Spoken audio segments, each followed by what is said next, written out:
the stronger the hold of problems on our thoughts, the weaker becomes our hold on ourselves.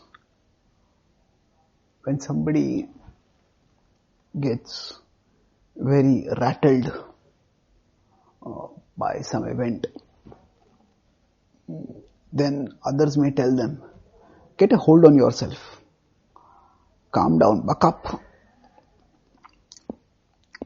So when we have this usage, get a hold on yourself, what we mean by that is that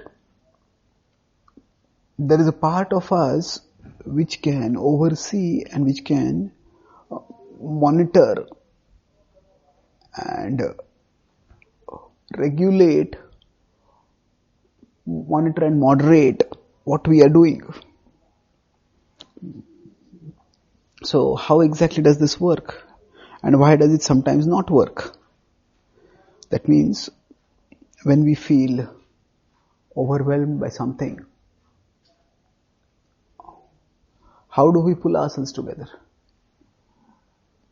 Basically, the Bhagavad-gita says that, you could say, there is the mind inside us, which is often the source of our immediate or impulsive emotional reactions and even physical reactions to some extent. When something bad happens, immediately our mind starts being afflicted by fear, and then our body may start trembling, may start shivering.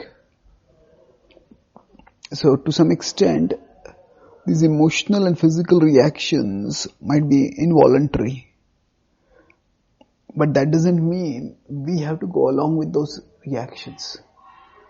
We as souls are observers of our body and our mind.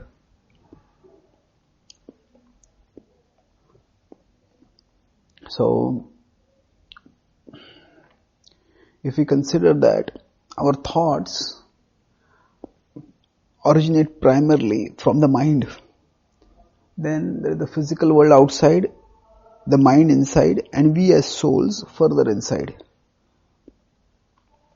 Now the mind being the interface between the soul and the world, the mind can either be influenced by the world or by the soul. Now of course it is influenced by both, but which influences more determines how the mind will behave. So, urging us to elevate ourselves with ourselves, the Bhagavad-gita says that in 6.5, Uddhared Atman Atmanam Natmanam Avasadayet Atmaiva Atmano Bandhur Atmaiva Ripuratmanaha. Elevate yourself with yourself, don't degrade yourself with yourself. For the self is the friend of the self, and the self is also the enemy of the self. So here the second self refers to the mind. So we could say that we need to elevate ourselves with our mind and not degrade ourselves. So when problems come and when problems catch hold of our mind, then our mind goes wild.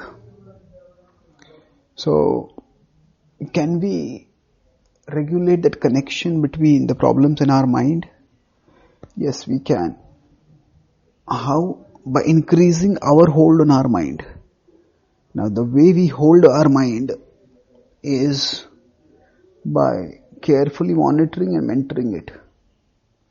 Firstly, we have to remember that we are the parents, different from, and the mind is like a child. Just as on seeing something strange, scary, the child may start screaming or crying. But the parents stay calm, and then the parents calm the child. Similarly, when problems come upon us, the child has, the mind will be like a child and it will overreact. So just as long as the child is looking at that scary thing, the child will become overwhelmed.